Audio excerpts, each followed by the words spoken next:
Hi, welcome to the Crypto Republic. Guys, you're not ready for what I'm about to show you. We just ran an XRP through a new market cap multiplier model, and the numbers this thing spits out will absolutely blow your mind. Forget the noise for a second, because when you see how just a few $1 billion entering XRP could send its price skyrocketing into double digits and beyond, you'll understand exactly why Wall Street, institutions, and ETFs are circling. If you think $5 or $10 XRP sounds far away, this model is going to change your perspective forever. This is not financial advice. This is the Crypto Republic. And today we're pulling back the curtain on the real math behind XRP's future. Let's talk about the institutional shift. To understand why this multiplier effect is so critical, you need to see the bigger picture. Institutional adoption isn't just coming, it's already here. Brad recently highlighted the XRP futures contract on the CME are the fastest growing futures product in the exchange's history. Faster than Bitcoin, faster than Ethereum, faster than Solana. And let me be clear, the CME is not a playground for retail traders. This is where hedge funds, banks, and major financial institutions place their bets. The fact that XRP is topping those charts tells us one thing, loud and clear. Demand from big players is ramping up. Here's what most people miss. Futures volume doesn't even directly touch the spot XRP market.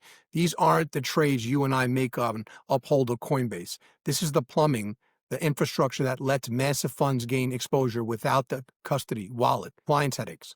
That's step one. Step two, ETFs. The coming ETF tsunami. Analysts are already projecting that a spot XRP ETF could see inflows of 8 to 10 billion in its first year. Let that sink in. Billions flowing into an asset with real-world utility, cross-border payments, liquidity, settlement. Now compare that to Bitcoin. Institutions see Bitcoin mostly as a hedge, a form of digital gold. But XRP, it's a utility token at the heart of global finance. That's exactly the narrative Wall Street loves. XRP will normalize ETFs for pension funds, sovereign wealth funds, endowments. It turns out XRP from crypto gambling into institutional infrastructure. But here's where things get crazy. Most people think 1 billion in investment equals 1 billion in market cap. Wrong. That's not how markets work. Multiplier effect, let me explain this to you. Here's the truth. Every new dollar just doesn't add to a dollar of value, it multiplies. Because liquidity is thin, supply is locked, order books are shallow. Every fresh inflow of capital pushes XRP's valuation far beyond the wrong input. Think of it this way. Right now, XRP's market cap sits around 150 billion. That doesn't mean 150 billion is actually invested. The real invested capital is a fraction of that. Let's run the numbers. Every dollar entering XRP can translate to 150 to 1,000 in added market cap. That's the multiplier. And when you apply it, the results are staggering. So let's run simulation one, the 430 million trigger. Let's start small, a 430 million buy, the kind of allocation a single mid-sized institution could make, could send XRP's market cap soaring by nearly $600 billion. That would push XRP to around $10 per token. Think about that. $500 million in a world where trillions move daily, and XRP jumps into double digits. Simulation two, the $2 billion inflow. Now let's scale this up. What happens when $2 billion inflows flows in?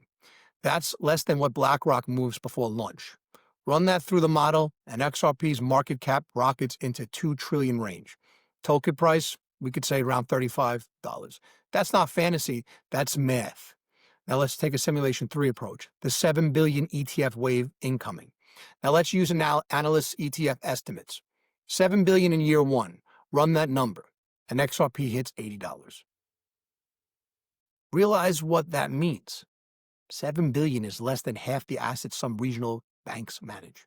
And yet it's enough to send XRP into territory most retail investors think is impossible. So again, I love historical examples. Everybody knows that. Gold in 2008. We've seen this play before. In 2008, gold was trading around 800 per ounce. Institutions piled in as a safe haven during the financial crisis. But here's the kicker. Most gold wasn't actually liquid. It was locked in jewelry, vaults, and reserves. Institutions were fighting over the small fraction available. What was the result? Gold soared to nearly 1,900 by 2011. Scarcity plus inflows equals exponential repricing. Sounds familiar? That's the XRP exact setup and footprint. So let's look at historical examples for Bitcoin ETFs. Look at Bitcoin. In 2017, Larry Fink of BlackRock dismissed it as an index for money laundering. Fast forward, BlackRock launches its iShare Bitcoin ETF. Within months, it swallows over 3% of the entire Bitcoin supply. Tens of billions under management. From skepticism to dominance. That's the institutional playbook, and XRP is next. Let's look at some historical examples again. Think about oil. In the 1970s, the OPEC embargo cut supply. Prices quadrupled in months. Not because oil disappeared, but because available supply shrank while demand stayed consistent. XRP is in the same position. Plenty exists on paper, but the liquid tradable float is razor thin. When demand hits, prices won't inch upwards. They'll explode. So now let's push that model further. 15 billion inflow into XRP, near $150, 11 trillion market cap. That's still under 1% of global capital markets. 50 billion inflow, XRP over $500, 50 trillion market cap. That's gold level valuation.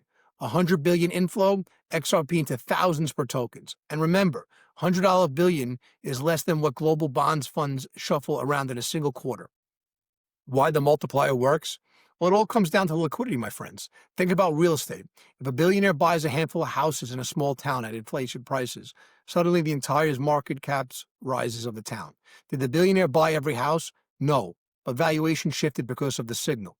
That's exactly how XRP's multiplier works. A small inflow reprices the entire float. And here's the kicker. Once ETFs launch, once institutional adoption snowballs, XRP enters a feedback loop. Higher prices bring legitimacy. Legitimacy brings more inflows trigger higher prices. At $10, XRP becomes a legitimate large cap asset. At $100, it becomes systematically important. At $1,000, it's infrastructure, a cornerstone of global finance. Each stage accelerates the next. So where does this leave us? The multiplier model makes one thing clear. XRP doesn't need trillions up front, just billions, because those billions do the heavy lifting. This is how institutions operate. This is why ETFs are critical. And this is why XRP's future valuations aren't about slow, linear growth. They're about exponential repricing. Remember, scarcity plus inflow equals revaluation. It happened with gold, it happened with oil, it happened with Bitcoin, and it's about to happen with XRP. This is the Crypto Republic. If this opened your eyes, hit subscribe and drop a comment. Do you think institutions will let XRP trade cheap much longer? Because the numbers don't lie. And once capital flows, the multiplier takes care of the rest. This opened your eyes, smash the like button, leave a comment with your thoughts, and most importantly, subscribe to the Crypto Republic. This is the only channel bringing you the truth about XRP, global banking moves, and the wealth transfer already underway and unfolding. Don't just watch history happen. Stay informed, stay ahead, and stay in the Republic.